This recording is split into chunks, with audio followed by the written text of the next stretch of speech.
కొత్త బట్టలు, కొత్త వెలుగులు. మీ ఇంటి పండుగ సంతోషాలకు అసలైన చిరునామా సిఎంఆర్ షాపింగ్ మాల్. అందరికీ భోగి, సంక్రాంతి, కనుమ శుభాకాంక్షలు.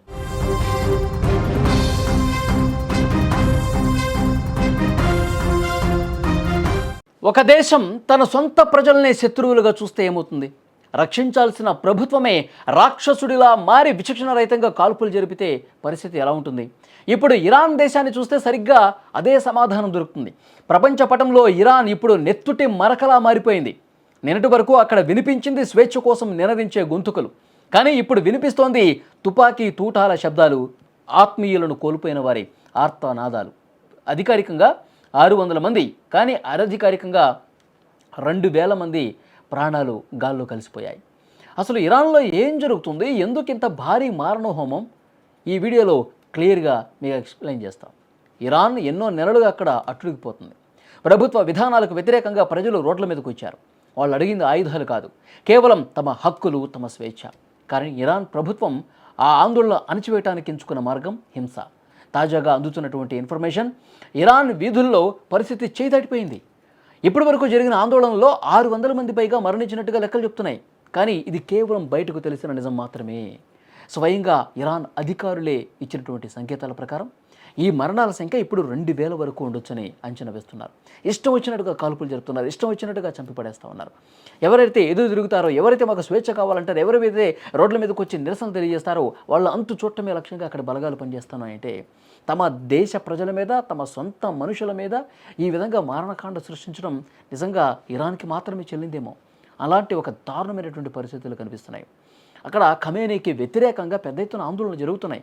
మాకు స్వేచ్ఛ లేదా, హిజాబ్ గురించి వాళ్ళు లేవనెత్తుతున్నటువంటి విషయాలు, మాకు ఇంకా స్వాతంత్రం రాలేదా, మాకు మాట్లాడే స్వేచ్ఛ లేదా, మా పనులు మేము చేసుకోకూడదా, మేము ధైర్యంగా ఏదైనా రోడ్ల మీదకి వెళ్ళి ఏదైనా షాపింగ్లకు వెళ్ళి మాకు బతికే పరిస్థితి లేదా, మాకు ఆ హక్కు లేదా అంటూ రోడ్ల మీదకి వచ్చి పెద్ద ఎత్తున ఆందోళనలు చేస్తూ ఉన్నారు. ఎందుకంటే అక్కడన్నీ కూడా పూర్తిగా తమ చట్టాలు వేరున్నాయని చెప్పి మహిళల హక్కులను పూర్తిగా కాలరాసి వాళ్ళకి ఎలాంటి స్వేచ్ఛ స్వాతంత్రాలు లేకుండా చేస్తుంది. అందుకే నిజంగా పిడికిలు బిగించి పోరాటమే చేస్తూ ఉన్నారు. తొక్కి పెట్టాలని చూస్తే ఒక బంతిలాగా మేము పైకి ఎగురుతాం అని అక్కడ మహిళలు నినాదాలు చేస్తూ రోడ్ల మీదకి వచ్చి తమ హక్కుల కోసం పోరాటం చేస్తున్నారు. అయితే సైనిక చర్య చేస్తోంది ఇరాను. పూర్తిగా తమ బలగాలతో పెద్ద ఎత్తున మోహరించి ఎవరు రోడ్ల మీదకి రాకుండా, ఎవరైనా వాళ్ళు రోడ్ల మీదకి వచ్చి ఆందోళన చేస్తే చంపి పడేస్తాం అన్నట్టుగా బిహేవ్ చేస్తున్నారు. నిజంగా కాల్పులు చేస్తూ ఉన్నారు. చాలా అంటే చాలా దారుణమైనటువంటి పరిస్థితులు అక్కడ కనిపిస్తున్నాయి. ఇటు ఇరాన్ మీద సైనిక చర్య అవకాశాలను కూడా అమెరికా తీవ్రంగా పరిగణిస్తోందన్న వార్త పశ్చిమాసియా వ్యాప్తంగా ఉద్రిక్తతలు పెంచుతున్నాయి. ప్రస్తుతం యుద్ధ మేఘాలు అలుముకుంటున్నటువంటి సంకేతాలు ఇస్తున్నాయి. ఈ ఆందోళనకు సంబంధించి అమెరికా, ఇరాన్ మధ్య మాటల యుద్ధం తారస్థాయికి చేరుకుంటోంది. ఆందోళనకారులకు ఏమైనా జరిగితే తాము రంగంలోకి దిగుతామని పదే పదే ట్రంప్ హెచ్చరిస్తూ ఉన్నాడు. సైనిక చర్య దిశగా సన్నాహాలు చేస్తున్నారని చెప్పి సమాచారం కూడా వస్తుంది. అటు ఆందోళనకారులను ఉగ్రవాదులతో పోలుస్తున్నారు ఇరాన్ పాలకులు. ఈ మూకలు సమాజాన్ని నాశనం చేయడానికి ప్రయత్నిస్తున్నాయని ఆరోపిస్తున్నారు. అదే సమయంలో ప్రజల్లో నెలకొన్నటువంటి ఆందోళన పరిష్కరించడానికి ప్రభుత్వం సిద్ధంగా ఉందని చెప్తున్నారు. దేశాన్ని అస్థిరపరిచేందుకు అమెరికా, ఇజ్రాయెల్ కుట్రలు పన్నుతున్నాయని ఆరోపించారు. ప్రజా సమస్యలు పరిష్కరించడం తమ కర్తవ్యమని, అంతకంటే ముందు అల్లరి మూకలు సమాజాన్ని నాశనం చేయకుండా చూడాలని ఇరాన్ అధ్యక్షుడు అధికారికంగా ఒక ప్రకటన రిలీజ్ చేశారు. కానీ అక్కడ పరిస్థితులు మాత్రం చాలా భీతావహంగా కనిపిస్తున్నాయి. ఇరాన్లో కొంతమంది ఆందోళన చేస్తున్నారు, కొంతమంది పాలకులకి అనుకూలంగా కూడా చేస్తున్నారు. ఎందుకంటే ఎవరైతే అల్లర్లు చేస్తున్నారో వాళ్ళు అమెరికాకి, ఇజ్రాయెల్కి మద్దతు తెలుపుతూ సొంత దేశానికి, దేశ పాలకులకు వ్యతిరేకంగా చేస్తున్నారంటే వాళ్ళు దేశద్రోహం పాల్పడుతున్నారని చెప్పి ఇక్కడ ఉన్నటువంటి ఇరాన్ పాలకులకు మద్దతు తెలుపుతూ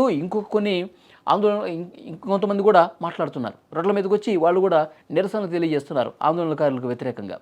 సో కొంత ఇరాన్లో పరిస్థితులు చేయిదాడుతున్నటువంటి పరిస్థితి. కొంతమంది అసలు పూర్తిగా ఇక్కడ ద్రవ్యోల్బణం పూర్తిగా చేయి జారిపోయింది, విపరీతంగా రేట్లు పెరిగిపోతున్నాయి, ఆర్థిక వ్యవస్థ అస్తవ్యస్తంగా ఉంది, ఈ పాలకులకు అసలు చేత కావట్లేదని చెప్పి ఇంకొంతమంది ఆందోళన చేస్తూ ఉన్నారు. సో ఇవన్నీ ఆందోళనలతో పూర్తిగా ఇరాన్ అట్టుడికిపోతుంది. అమెరికా ఒకవైపు హెచ్చరికలు జారీ చేస్తోంది.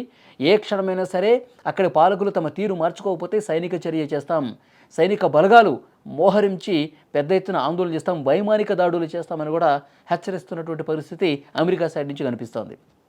సో ఎప్పుడు ఏం జరుగుతుందో కూడా ఇరాన్లో అర్థం కావట్లా. ఎప్పుడు ఎటువైపు నుంచి దాడులు జరుగుతాయి, ఎప్పుడు ఎటువైపు నుంచి కాల్పులు జరుపుతాయి, ఎప్పుడు అక్కడ ఉన్నటువంటి ఇరాన్ బలగాలు ఏం చేస్తాయో కూడా అర్థం కావట్లేదు. సో క్షణక్షణం కూడా ఒక భయం గుప్పిట్లో అక్కడ ప్రజలు కాలం గడుపుతున్నారు అనడానికి ప్రస్తుత పరిస్థితులు అద్దం పడతా ఉన్నాయి.